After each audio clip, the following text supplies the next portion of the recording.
Breaking news. There's kind of a hush being heard all over the world, and it's not a song, Donald Trump, by Karen Carpenter. Oh, no.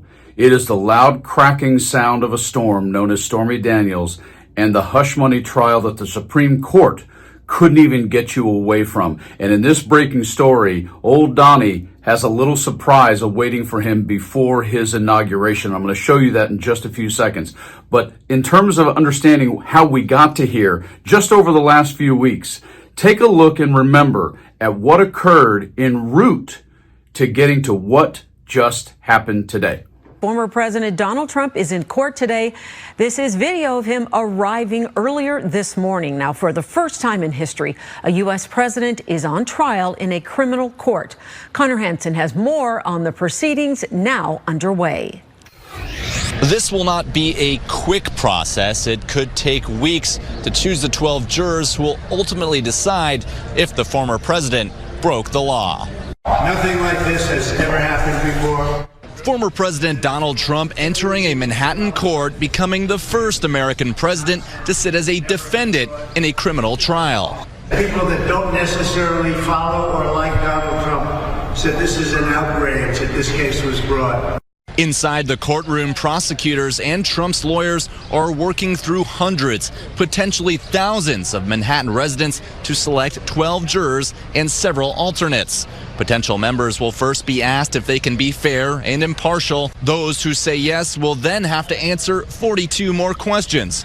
Both sides are looking to eliminate those with potential biases that could affect the outcome of the case. A New York judge has rejected President-elect Donald Trump's request to throw out his conviction in the criminal hush money case. Judge Juan Merchan said in a court filing Monday the Supreme Court's ruling giving presidents immunity from prosecution over official acts does not apply to this case. A jury convicted Trump in May on 34 counts of falsifying business records to conceal hush money payments to adult film actress Stormy Daniels in the lead up to the 2016 election. Trump's sentencing had been delayed while the judge considered the impact of the Supreme Court's ruling. CBS News investigative reporter Graham Cates joins us now on the phone. Graham, how does Judge Merchan explain his decision? So that all of the evidence showed at trial related to unofficial acts, even the stuff that happened when Trump was president, saying essentially that the scheme to cover up a hush money payment couldn't possibly be construed as the official act of a president, but a personal matter. And he said that even the evidence that was challenged by Trump's attorneys, he backed up the prosecutor's contention that it was a small, what the prosecutors described as a sliver of the mountain of evidence, which the judge said overwhelmingly pointed towards Trump's guilt in the case. Oh, yes. You're not getting out of it, Donald, not in any way, shape, form, or fashion. And in this breaking story, look what Judge Merchan in New York just did to ensure that just 10 days before your inauguration, you have to go sit your butt in court. That's right. Here's the breaking story. Take a look.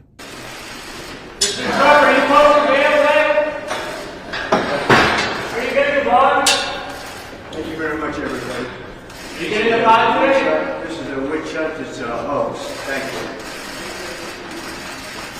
you. Moments ago, the judge in Donald Trump's New York hush money case denied Mr. Trump's motion to dismiss his case, ordering the president-elect to be sentenced on January 10th, just 10 days before his inauguration, but signaling there will not be a recommendation that he serve jail time before, of course, he takes office. Joining me now is NBC News senior legal correspondent Laura Jarrett. Laura, take us through this order. What does this mean for the president-elect? Yeah, Kristen, I think you can think about this in terms of the practical reality, which you just laid out, and sort of the optics of it, if you will. So just to take a step back here, remember, this is the case involving allegations that the former president directed his former fixer to pay off a porn star before the 2016 election. It is the only case of the four that he was facing at the time that went to trial, the only one where a jury convicted him, the only one where he was scheduled to be sentenced, but it had been sort of tied up in a legal whole mess for months now because his defense lawyers had tried to say, wait a minute,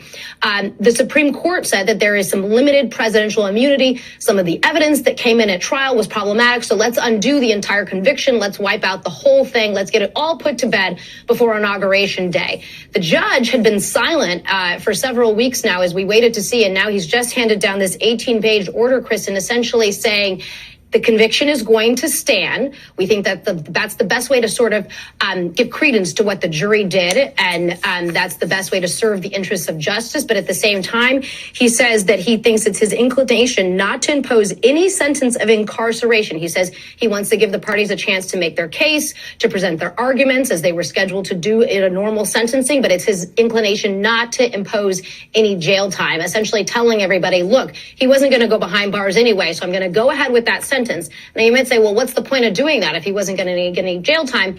The reason is that there's really not a lot of precedent for what to do here in a case like this when the jury has come down with a conviction and you have to impose a sentence as the law requires with some level of expeditious speed here. And so the judge has given him an option now to come and appear virtually if he should choose to do so. But he also has appeal routes here, Kristen. And so we might see that he runs into federal court and to try to get this entire thing blocked.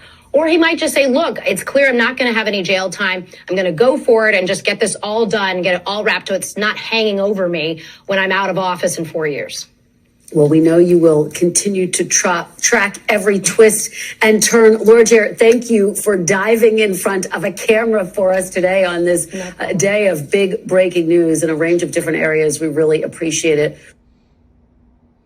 I recognize that a lot of people will say, well, gee, what's the point? This is the point. One of the things you've heard in this case, and one of the things you've heard in a lot of Donald Trump's cases is, well, there's no precedent for this. There's no precedent for this. There's no precedent for this. Donald Trump's behavior since 2015 has been unprecedented in 1,000 ways. And this is exactly why you go all the way through with a case like this and make sure you get it in a matter of public record, because years or decades from now, or maybe sooner, they'll be pointing at a case known as Manhattan versus Donald J. Trump. And that is why you get this case in the books and get it done. And God bless Marchand for doing it 100%. Stay focused, stay calm, keep talking, don't shut down, don't quit, and stay frosty.